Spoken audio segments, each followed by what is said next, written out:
now with U.S. Congress formulating legislation against TikTok, Donald Trump, now known Republican presidential candidate, came out and decided to criticize this legislation, even though he himself was involved in blocking TikTok when he was president.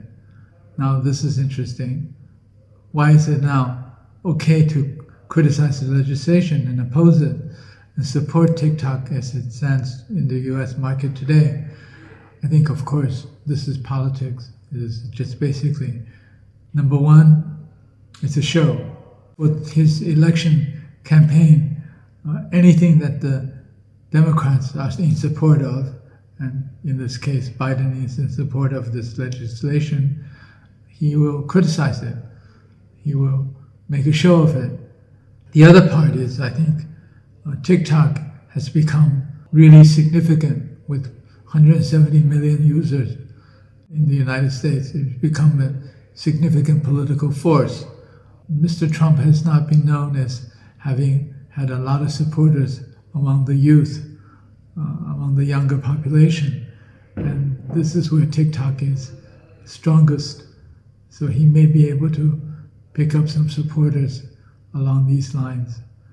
But I think what's really significant here is actually why is the US so united in terms of its government, in terms of its legislature, in terms of its politicians, so united in wanting to take over control of TikTok. I think just look at the valuation, and that would tell you. I think they're talking about forcing the owners of TikTok to sell their shares. Now, of course, this will be sold to an American group. I think potentially there could be $300 to $400 billion worth of valuation differential. So I think those Wall Street forces and Silicon Valley forces are looking at this with a very keen eye, and then also prodding the legislature along in getting this done so they can take a piece of this really fat profit.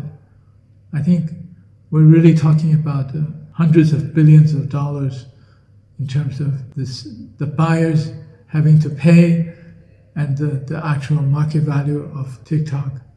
So when you have $300-400 billion at stake, I think politicians can be persuaded to do things which they normally would not do.